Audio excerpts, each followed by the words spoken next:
Greetings, ladies and gentlemen, and welcome to today's edition of Re421, where I take old stories after narrated and update into modern audio standards.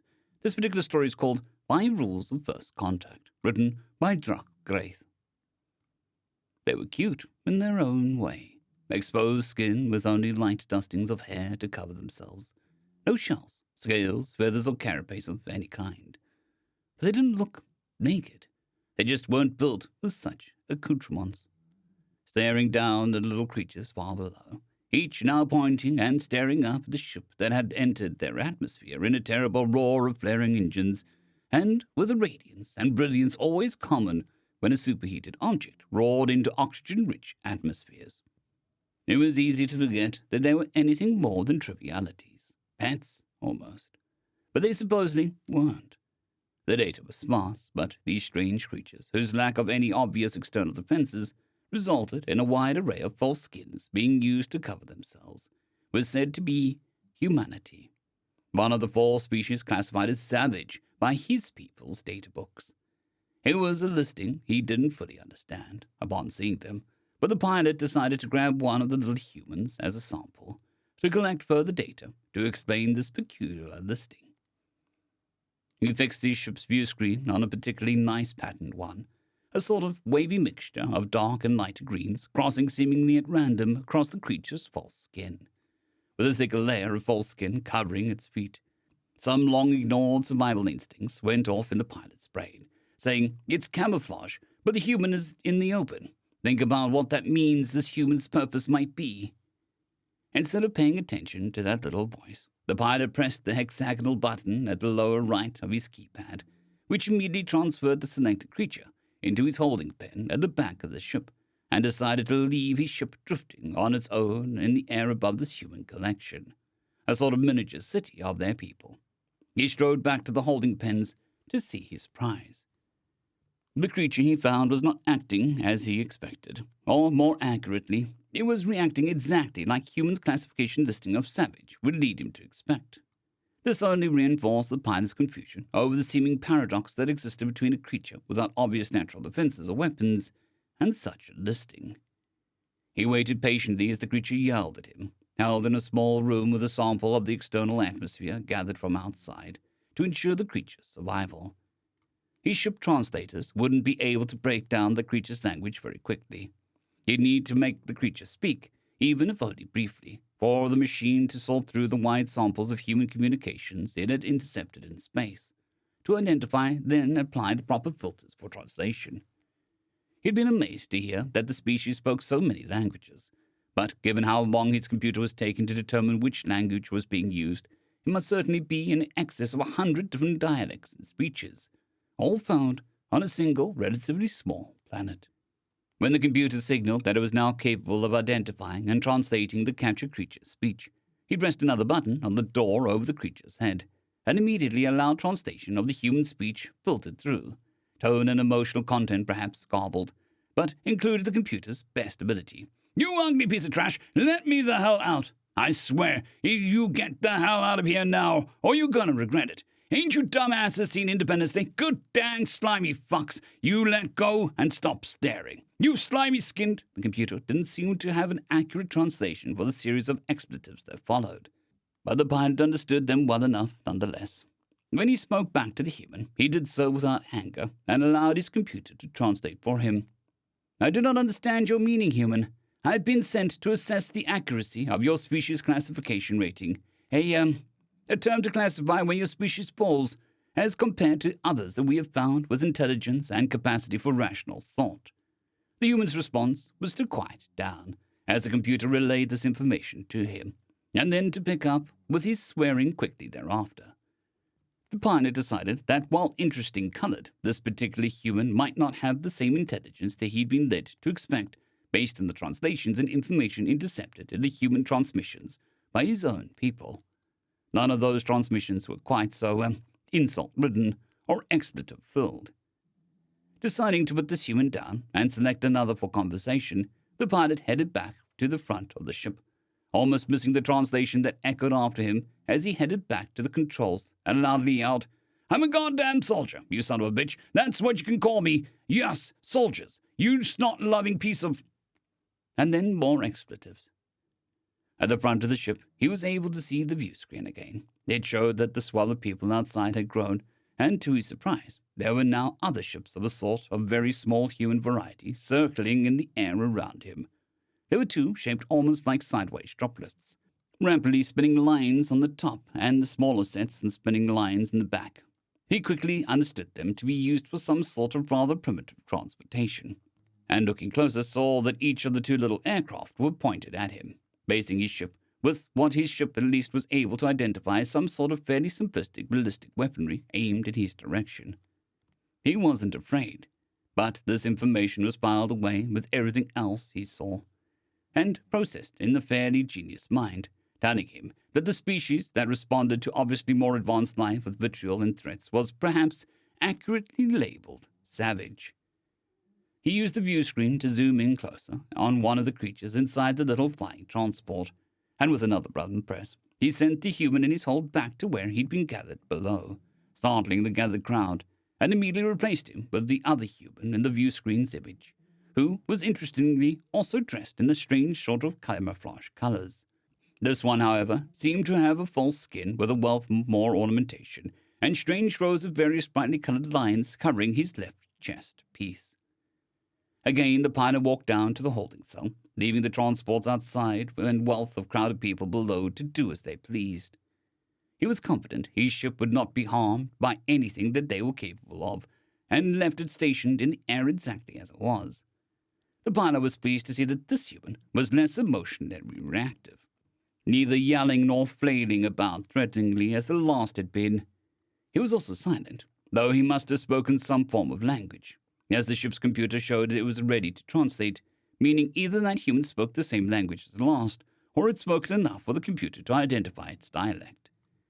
When the pilot approached, the human stayed still, its hands and four appendages held lightly behind its back, and its feet were spread perhaps as wide as its shoulders, seemingly locked in place as the human gazed with no obvious emotional response at the pilot as it came into sight. And then they waited. They waited several long minutes in silence. The pilot waited, wondering when the creature was going to speak, and the human, an Air Force First Sergeant named David Wells, waiting for the alien creature to speak or act, since he discovered quickly after appearing in the strange hold that he was not able to move about, and he was effectively simply suspended in place. He had moved to parade rest thereafter, and was waiting with his best stoic face for the alien's actions, desperately afraid and uncomfortable, but doing his level best to not show his confusion, terror, and bewilderment in this position. Finally, the pilot spoke, since he wasn't responding to screams and angry yelling. He went with a little pre-written speech he created on his way to the planet he was now hovering over. "Hello, human. I'm here to assess the accuracy of your species classification in order to ensure my people have an accurate and representative idea of the relative intelligence, attributes, and behavior of the other intelligent beings likely to gain the capacity for interplanetary movement in the near future. You're not going to be harmed, and you'll be released when our data has been collected. If your species is found to present a danger, you'll be not harmed, but may be required to stay within your own atmosphere under threat of punishment to ensure my people's safety and security. Please do not take this as a threat. I am simply ensuring that you understand that your people may or may not be dangerous, but that we are not trying to eliminate you regardless of the threat you believe you may pose to interplanetary diplomacy." He paused, a little annoyed that he hadn't managed to craft a speech that sounded as clear as he wanted. He wasn't threatening. He just felt the human should know the truth, especially after the violent outbursts and aggressive threats thrown about by the first sample he'd gathered. He continued, "Now, is there any information you feel is important for me to understand about your people before I collect other samples for study? Please note that the room in which you are being held will be able to translate the speech your people use, based on signals your kind have been projecting into space conveying the various languages and dialects of your planet. You may speak freely." The First Sergeant took this in. He was First Sergeant as a title, meaning that he would be reporting all he learned in this experience to his immediate unit commander. But his actual rank was Master Sergeant, and he had never anticipated taking a kind of responsibility he now felt. He was going to be one of the first, perhaps even the truly first human being to speak with an alien from another planet, and that alien had told him that his people were being assessed for some kind of classification. He summoned his courage, and hoping that whatever the translator was, it wouldn't translate the relatively undignified cracking in his voice. He answered, "My name is David Wells, rank of Master Sergeant in the United States Air Force, and father of 2. Yes, I do have advice, and yes, there is information that I wish you to understand before you consider collecting whatever other samples you think you have the right to. I think you need to know that you are currently parked in sovereign airspace. I think you need to know that whether or not you release me, or any others you collect, you are going to be kidnapping U.S. citizens. No, not just the U.S. citizens. You'll be infringing upon the freedom and security of these species. And as God above is my witness, and by the truth I hold in my heart, I must warn you that you have just given an entire species reason to believe that we are threatened from the stars.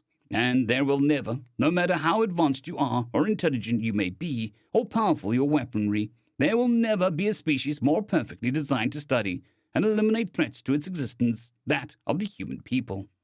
So, you are going to sit me down now, back in my bird over where you zapped me out from, and you are going to apologize to the government, because what we lack in your apparent technology, we make up for in tenacity. And we will not allow you to continue this assault on human safety without rather aggressive response." With his little speech over, he went silent, hoping the creature didn't have a good enough idea of human anatomy or behavior to understand what it meant that his knees were visibly shaking. The pilot, in fact, did not know that information. He also did not know what to respond to this human with. On 2 other planets, where he had been sent to gather and study intelligent life samples, they had pleaded with him, while even asking if he were some form of divinity. They had begged for technology, for aid, for guidance. But this human, who must surely be a warrior, the pilot was now putting the pieces together to show what the camouflage attire might signify about the purpose of a given human's position among their people, had not only responded with calm, but with a promise of violence. Admittedly rather hopeless violence, since he was clearly unaware of just how impervious the pilot ship was. But it was rather an impressive show of bravado. Without responding further to Master Sergeant Wells, he transmitted him back to the helicopter off of which he had been taken, and then the pilot stopped and considered. He pulled up information gathered from the intelligence files created based on human data transmissions, and after several minutes, he came up with a plan. Without knowing how to do so without scaring the crowd below, or risking the attacks from the ballistic weaponry on the strange flying transports the humans were surrounding him in, he decided to simply fly, risking damage, to the location listed on the 3-dimensional projection of Earth's surface, roughly 900 miles northeast of his present location. The pilot moved far too fast in his ship for the helicopters to respond or follow. He was out of eyesight before the crew had realized the ship had started moving again, leaving massive shock waves of force in the air as the ship passing disturbed and heated the atmosphere around him. It was only through luck and exceptional skill that neither helicopter fell from the skies, crashing into the civilians below. But the pilot never saw that, as he was already on his way to a building in the northeast quadrant of the country he was now fairly certain was the same United States his information files mentioned. When he stopped over a building, which multiple transmissions had labeled the United Nations building, he signaled for his ship to begin translating. "Human beings, I have been informed by one of your people that you may find my collection of human samples disagreeable. I'm here to communicate with your cultural leaders. Please present them for my communication." He then launched into a slightly nicer speech than he used earlier, assuring whoever volunteered that he would not harm them, and they would be returned without injury after a brief bit of intelligence gathering, and then the pilot set to work. It was roughly 36 hours later, judging by the time humans used to measure time's slow progression, when he stopped his process of interviews. By now the ground around him was covered in unfathomable numbers of humans, many more than he expected to be willing to brave the unknown to see his ship, and many were recording with video recording devices, or transmitting their findings via small satellites perched atop their land vehicles.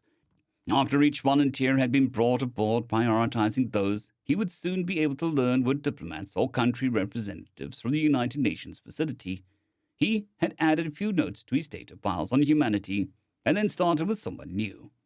It was tiring, and even though his home planet had longer day-night cycles than Earth's, he was tired, and transmitted to the people below that he would begin again approximately 27 hours, most of the night cycle for his people. And with that, ignoring the various helicopters, trucks, military vehicles, and people below, he retreated to the inner room of his ship and readied himself for sleep. The last note he added to the humanities data file before allowing himself a rejuvenation of unconsciousness was simple. Note: species classification accurate. Side note: subclassification: compassionate, courageous, dangerous, loyal, and potentially atypically advanced. Significantly further study required. He was the first visitor to Earth, but far from the last, and within 2 decades, the humans had crafted their own spaceship capable of FTL travel, joining his people in their desire to understand and assess the worlds in their nearest reaches of space. But unlike the first pilot, whose name humanity never learned, and whose purpose had seemed so unclear to them, the humans passed the now near universally accepted 5 rules of first contact. Number 1, do not threaten or harm those whom you've contacted. Number 2, do not allow your contact to be public knowledge. Contact only those with the capacity to speak for their people, and allow them to decide for themselves, and respecting their decision, whether or not they wish to engage in interspecies communications. Number 3, contact only the species whose technological accomplishments suggest they will be capable of spaceflight within 1 to 2 generations of their species' life cycle. This is to ensure that they do not enter interplanetary travel without awareness of what is out there, but to ensure also that they do not have the burden of knowledge placed upon them before they necessarily need the knowledge. Number 4, no experimentation or study can be committed upon the intelligent being without their explicit consent and understanding, and as the human doctors of old pledged, finally.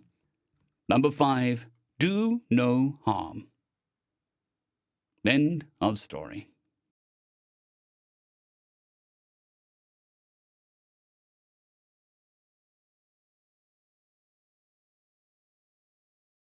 I'd greatly like to thank our Tier 5 channel members, Casper Arnholtz, John Creighton, Manatharia, 050, Dragzoon WRE, and Elijah Silvercross. Thank you very much.